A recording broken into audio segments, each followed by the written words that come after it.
the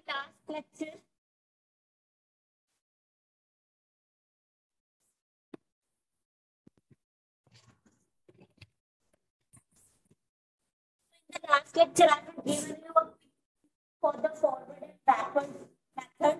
That method we apply when we have equally spaced points.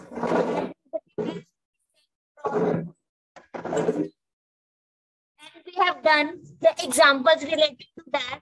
One example that might be in your tutorial sheet और वो है जहाँ पे आपको दिया जा रहा है, आपको 3 पॉइंट दिए गए हैं, x0, x1 और x2 शायद पॉइंट दिए गए हैं. उसके लिए आपको एक बार कहा गया लीनियर डिग्री फिट करनी है. ठीक है, जब आपने लीनियर पॉलिनोमियल अगर आप फिट करोगे, ठीक है, जैसे x0 मैंने पॉइंट दे दिया 1 है, x1 आपका 1.5 है, x2 आपका 2 पॉइंट है, फाइन.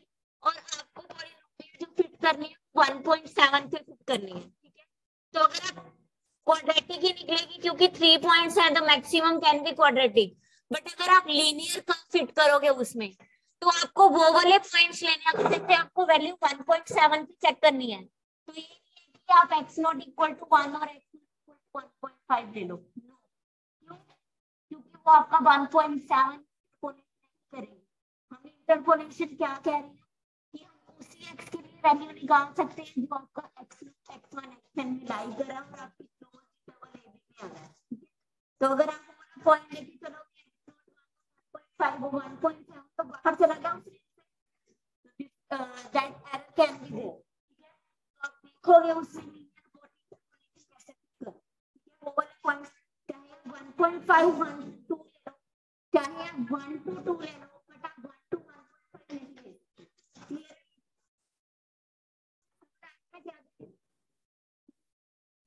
एग्जांपल है this we are doing example, then we will start the new topic. जो classes नहीं लगा रहे थे या जिनको भी कोई हुआ है, so they can start from the new topic. इस example के बाद I will start the new topic. So this example is a 4th degree polynomial,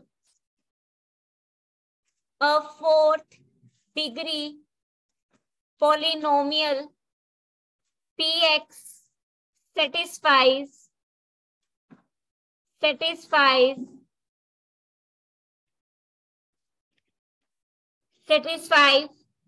delta raised to the power p4, that means delta 4th order different forward difference p0, that is your 24, cube at p0, that is 6, and delta square, that means second order difference at 0, this is your 0, where the first difference p of x, this is defined as p of x plus 1 minus px, and you have to compute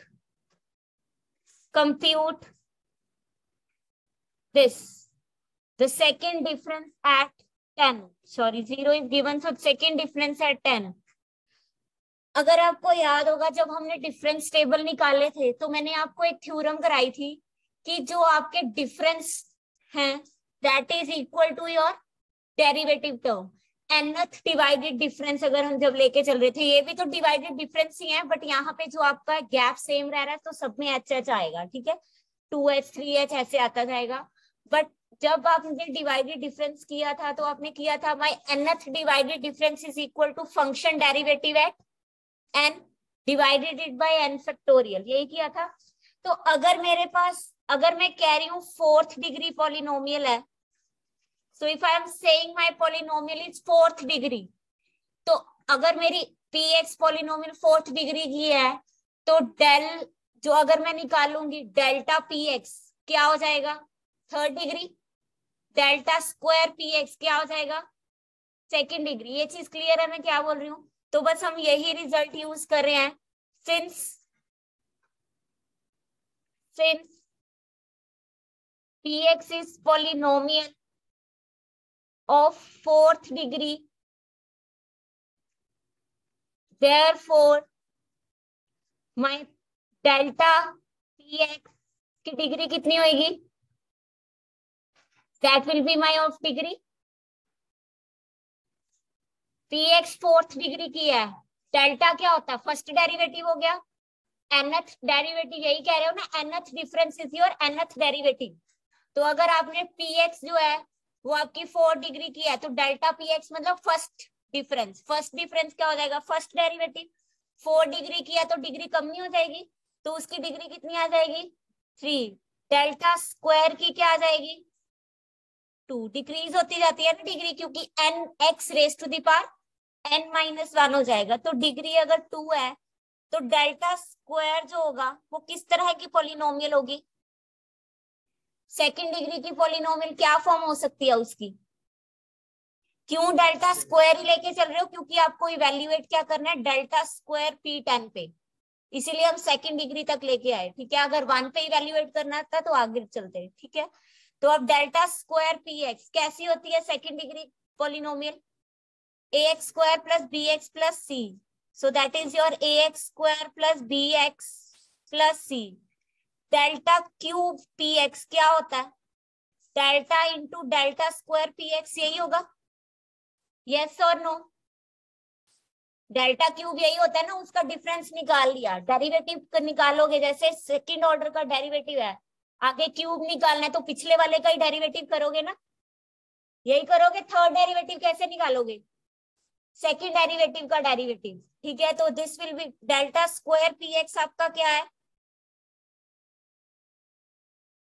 ax square plus bx plus c। ये चीज clear है, yes और no. अब यहाँ पे definition use करो, वो क्या कह रहा है कि डेल्टा ऑफ px मेरा क्या है, कि जहां जहां मेरा x होता है वहां वहां मेरा क्या हो जाता है, px प्लस 1 हो जाएगा और px सब्ट्रैक्ट हो जाएगा। ये चीज समझ रहे हो, तो ये मेरा पॉलिनोमियल ही नहीं है एक तरह का, इसको मैंने सपोज क्या कह दिया, मैंने पॉलिनोमियल क्यू कह दिया। So if I am saying this is my Q polynomial, तो मैं डेल्टा क्यू एक्स पे लगाऊं तो वो किस तरह का होगा, Q x plus 1 minus Q x by definition. यही कह रहा है ना कि डेल्टा पी एक्स आपका क्या है, P x plus 1 minus P x. तो आपका ये क्या हो जाएगा टर्म, क्यू एक्स आपका कितना, ये टर्म नहीं है, तो this will be your A X plus 1 whole square plus B X plus 1 plus C minus, यहाँ पे क्या आ जाएगा, A x square plus B X plus C. ये पॉइंट क्लियर है सबको, यस और no to all, last row clear है। तो अगर आपका ये आ गया, अगर आप इसको सॉल्व करोगे, a x square term cut जाएगी, तो this will give you 2ax plus sorry a plus b. अब आपका डेल क्यूब ये आ गया, डेल 4 करोगे, डेल 4 ऑफ पी एक्स क्या होगा, delta into delta cube P x. ये आपका आंसर कितना आया, 2ax। डेल्टा क्यूब का आंसर क्या है, 2ax plus a plus b. Same इस पे डेल्टा का रिजल्ट लगाओ, क्या लगाओगे, x किससे रिप्लेस हो जाएगा, x प्लस 1 से a प्लस बी माइनस वही वाली पॉलिनोमियल।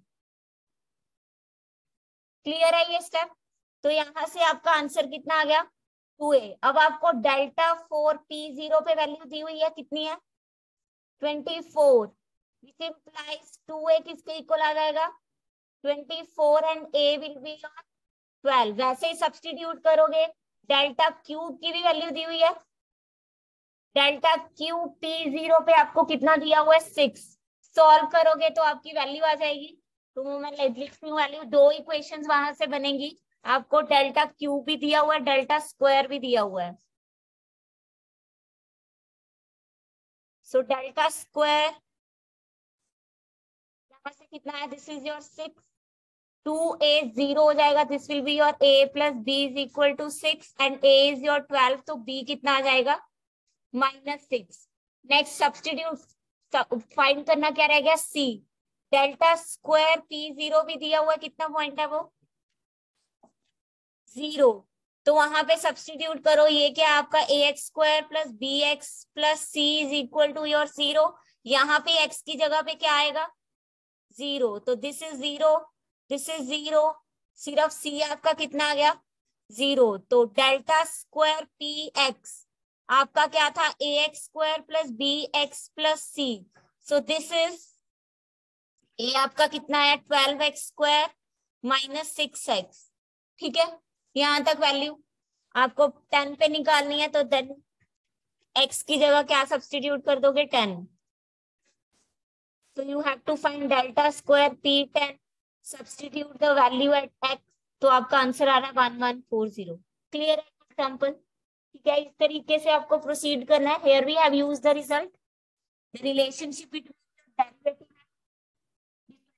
ठीक है, वो डिवाइडेड डिफरेंस है, बट कोई फर्क नहीं है, डिवाइडेड डिफरेंस क्या है कि आपकी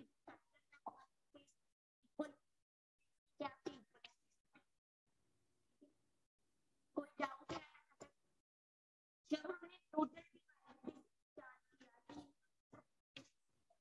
कोई बेनिफिट बता सकता है, मतलब कोई बेनिफिट बता सकता है कि न्यूटन डिवाइडेड डिफरेंस का क्या बेनिफिट है? What is the benefit of Newton divided difference over Lagrange interpolating polynomial?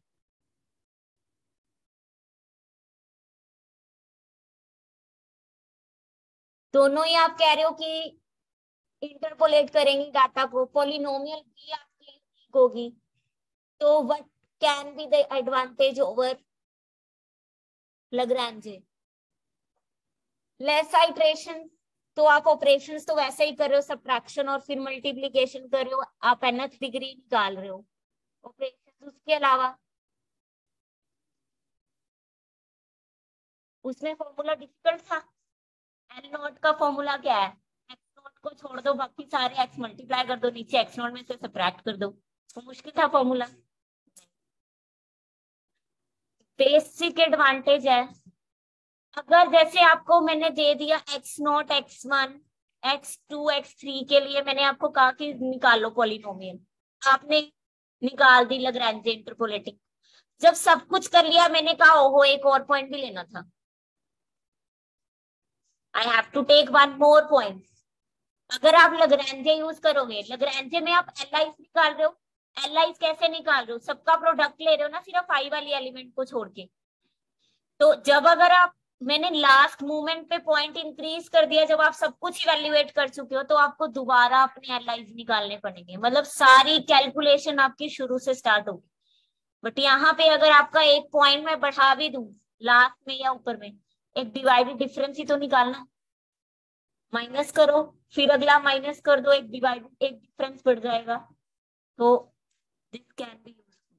ठीक है, कि अगर आपका सपोज में पॉइंट, जैसे हमने जितनी भी एग्जांपल करी आपने सब कुछ इवेल्युएट कर लिया, लास्ट में मैं आपको पॉइंट इंक्रीज कर दूं या पहले बढ़ा दूं, क्योंकि ऑर्डर तो वहां मेंटेन नहीं कर रहा है, पर जिस ऑर्डर से आपने निकाले हुए हैं उसी ऑर्डर में आप उसका पॉइंट इंक्रीज करो, तो आप उसी का सिर्फ डिवाइडेड डिफरेंस हर टेबल पे निकालते जाओ, एंड देन यूज लास्ट में क्या होगा, डिफरेंस टेबल ही बढ़ेगा, बाकी सारी वैल्यूज तो वही यूज हो रही है, क्योंकि फंक्शन क्या यूज होता है, एक्स नॉट वाला, एक्स नॉट और x1 का difference, x not x1 x2 का डिफरेंस। वैसे ही अगर मैंने बढ़ाई वैल्यू तो क्या हो जाएगा, एक वैल्यू और बढ़ जाएगी। So it is useful when I increase the point, या अदरवाइज आपको वो सारी कैलकुलेशन दोबारा निकालनी पड़ेगी। वन मोर, इंटरपोलेट आप कर रहे हो, टेलर सीरीज से भी तो आप निकाल लेते थे अपनी पोलिनोमियल, इंटरपोलेशन क्यों करा? सबसे पहले मैंने लास्ट फर्स्ट लेक्चर अगर आपने ध्यान से सुना होगा, बताया था कि क्या है, क्या होगा, पोलिनोमियल निकालते हो ना, e raise to the power X की 1 plus X square by 2 factorial, plus sine की भी निकालते हो, कोस की भी निकाल सकते हो आप। फिर पोलिनोमियल क्यों, इंटरपोलेशन क्यों यूज किया? सबसे बेसिक थिंग है, आनी चाहिए, मतलब you have to give quiz and you should know, आप कोर्स पढ़ रहे हो।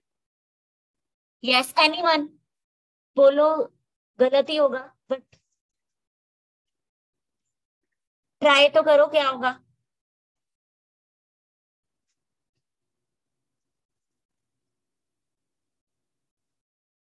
टेलर सीरीज आप तभी यूज कर सकते हो जब आप, मैंने सबसे पहले बताया था, आप कर रहे हो